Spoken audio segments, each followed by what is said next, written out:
Choosing a hunting caliber isn't just about pulling the trigger, it's a test of judgment, skill, and respect for the hunt. But some choices? They're just plain stupid. Welcome back, hunters and ballistics buffs. Today, we're calling out the top 5 worst calibers you could ever take into the wild. These aren't just bad, they're underpowered, overhyped, and dangerously unreliable when it counts the most. Whether it's rounds that bounce off bone, fly like bricks, or turn clean kills into cruel mistakes, these are the bullets that should have never left the factory. So lock in, because if you're using one of these, it might be time to rethink your setup before the next big buck walks away laughing. Number 5. 9mm Parabellum. Let's kick it off with the 9mm Parabellum, also known as the 9mm Luger or 9 multiplied by 19mm. Popular worldwide for handguns, but in the woods? It's wildly out of place. Developed by Georg Luger in 1901, this rimless cartridge fires bullets between 115 and 147 grains, with a typical muzzle velocity around 1,200 feet per second. A 124-grain round produces about 360 foot-pounds of energy, fine for self-defense, but weak for hunting. In pistols like the Glock 17 or Sig Sauer P365, it's great for low recoil and capacity. Ammo is cheap, $15, $20 for full metal jackets, and $30, $40 for hollow points. But once you leave the range, the 9mm falls apart. It's simply not built for ethical kills, even on medium game. Its flat trajectory dies after 100 yards, and energy drops fast. Carbines help a bit, but it's still no match for real hunting calibers like 223 Remington. Save the 9mm for the range or your nightstand, not your tree stand. At number 4. The 17 Hornady Magnum Rimfire, better known as the 17 HMR. This little rimfire round is a laser for varmints, but a liability for anything else. Introduced in 2002 by Hornady, it fires a tiny 172-inch bullet, typically 17 to 20 grains, at speeds over 2,600 feet per second. That's fast, but with only 240 foot-pounds of energy. It's excellent for prairie dogs or ground squirrels out to 200 yards, and rifles like the Savage 93R17 or Ruger Precision Rimfire deliver sub-MOA accuracy. Polymer-tipped rounds like Hornady V Max hit hard for their size. But this round has limits. Against foxes or coyotes, you better hit perfectly, or you risk a suffering animal. And forget anything bigger, this is not a big game round. It's more expensive than .22 LR, averaging $12, $15 per 50-round box, and semi-auto options are limited. It's niche, specialized, and unforgiving outside that lane.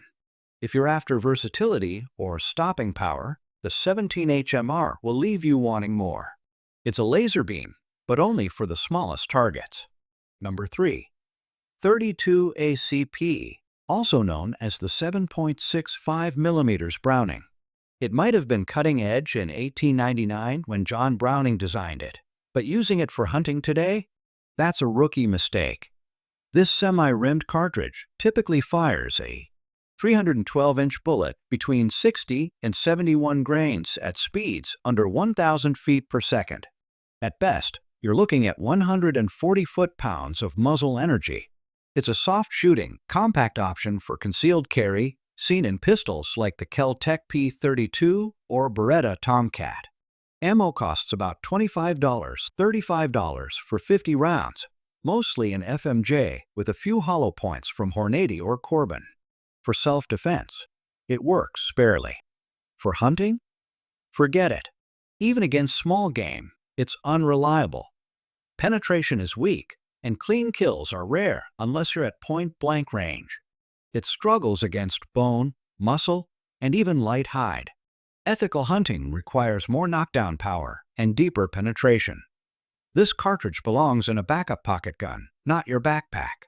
It's outdated, underpowered, and unsuitable for any game with a heartbeat. Number 2. 25 ACP. Coming in at number 2. The 25 ACP also called the 6.35 millimeters Browning. This tiny round is barely more effective than a BB gun, and that's being generous. Another John Browning creation from 1905. It was built for ultra-compact pistols like the Colt 1908 or Baby Browning. It fires a 251-inch bullet around 50 grains, crawling at 760 to 800 feet per second. The energy? A pitiful 65 to 70 foot-pounds. It feeds well in blowback pistols and has basically no recoil. Ammo prices run high, $30 to $40 for 50 rounds, and good luck finding quality hunting loads. Even FMJs tumble past 10 yards, and hollow points don't offer enough expansion or penetration. This round barely pierces soft targets and fails against even small animals. Hunting with it is borderline cruel. It can't guarantee ethical kills, even on varmints like squirrels or rats. Penetration tests show it struggles to reach 10 inches in ballistic gel. It's a desperate choice at best, and one with no place in ethical hunting. You do better with a high-powered air rifle.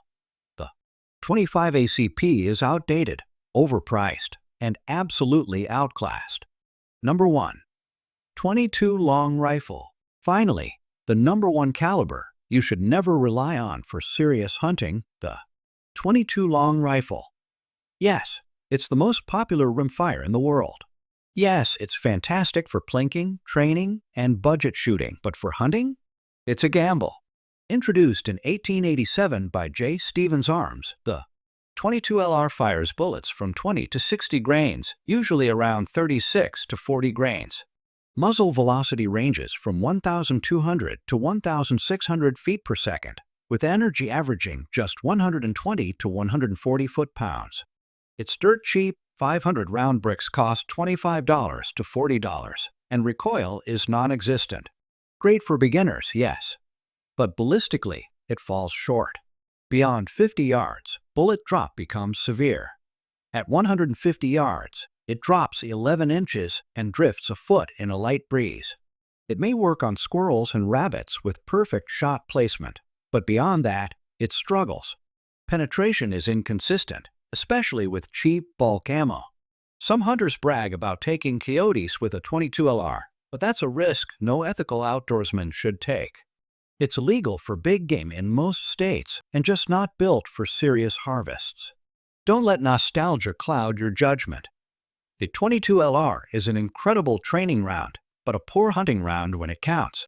And there you have it, the 5 calibers you should leave at home if you're serious about ethical and effective hunting. Sure, some of these rounds have their place in the shooting world. Plinking, self-defense, maybe pest control. But in the wild, where every shot matters and clean kills are non-negotiable, they're the wrong tool for the job. Hunting demands respect for the animal, the environment, and the craft. Choosing the right caliber isn't just about ballistics, it's about responsibility.